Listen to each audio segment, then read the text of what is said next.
Et que dire de la rondeur des voûtes?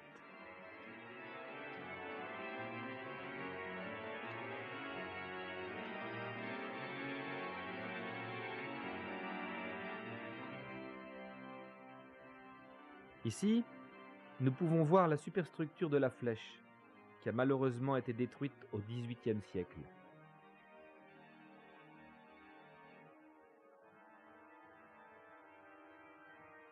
Au fur et à mesure de l'avancement des travaux, la charpente se modifie.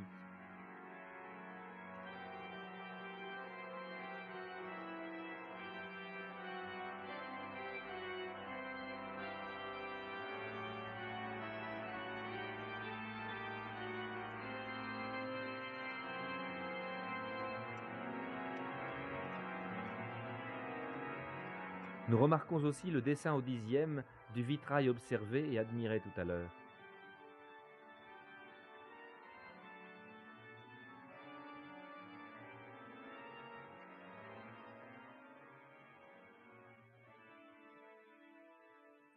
Ce qui nous amène aux très nombreux graffitis. Beaucoup de personnes ont fréquenté ces lieux. Croyants, prêtres, artisans, soldats, sonneurs de cloches, touristes. Beaucoup ont laissé leur image ou leur nom, connu ou inconnu. Admirons ce sonneur de cloches. Ces blasons. Ces traces de notre cathédrale. Et l'usure des postes de garde. Ce tracé de l'église d'Arc, évidemment dessiné depuis l'embrasure de la fenêtre, d'où on peut encore l'apercevoir à l'horizon. Ce pendu qui fait face à l'ancienne prison. Ce blason tête d'aigle, signe d'une domination impériale à cette époque. Nous passons maintenant dans la salle où sont installés les amortisseurs des cloches. En effet, lorsqu'elles se mettent en branle, ces cloches qui pèsent plusieurs tonnes doivent être stabilisées.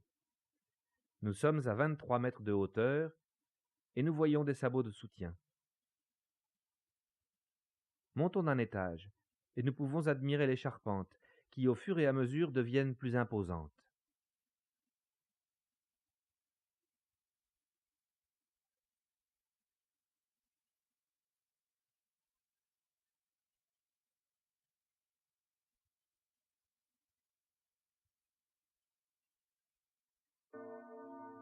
Nous voici enfin dans la chambre des cloches, où nous pouvons voir le carillon et les cloches.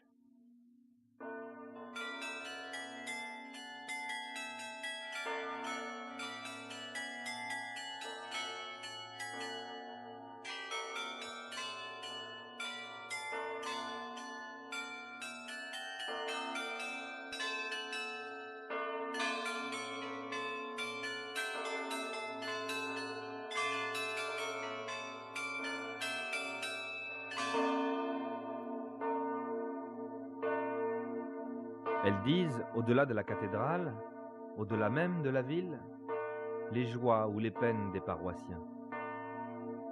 Elles sonnent avant l'assemblée, elles sonnent le baptême et les mariages.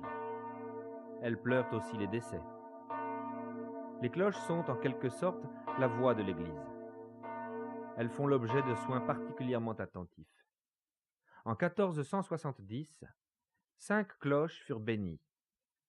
Par tradition, elles portent tout un prénom. Le bourdon de l'église est Julienne. Elle est ainsi prénommée car elle fut donnée par le chanoine de Fauquemberg, prénommé Julien. Sur la cloche est faite la mention de ce don. Julienne pèse près de 9 tonnes. 6 hommes étaient nécessaires pour la faire bouger. Elle mesure plus de 2 mètres de hauteur. Son diamètre est de 2 mètres et 7 centimètres. Chaque cloche émet une note particulière. Pour Homère, par exemple, c'est le mi. Malheureusement, pendant la Révolution, plusieurs cloches furent sacrifiées. Aujourd'hui, 5 cloches fonctionnent encore. La plus grosse est la fameuse Julienne. La plus petite pèse malgré tout 600 kilos. Les cloches sont tenues par une ossature de bois qui en amortit le balancement. Inévitablement, le bâti bouge et il glisse sur les patins en bois que nous avons vus tout à l'heure.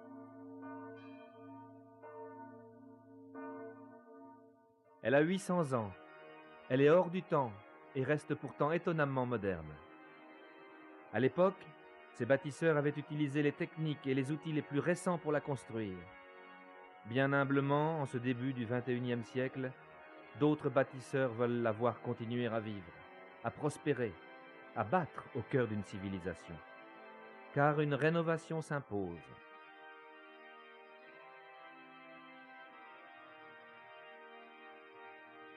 Ils ont lancé une souscription pour entretenir ce joyau de la foi. En effet, une première étude montre que 45 millions de francs seront nécessaires pour restaurer cette cathédrale. Ils ont créé un site internet, un autre moyen de porter les messages. Sans nul doute, la cathédrale de Saint-Omer recèle encore bien des trésors. Certains apparaîtront peut-être au fil des recherches ou par un merveilleux hasard. D'autres resteront peut-être gravés sur une pierre inaccessible ou au fond d'un lieu inconnu de tous. Le centre préservé de Saint-Omer contribue à cette impression.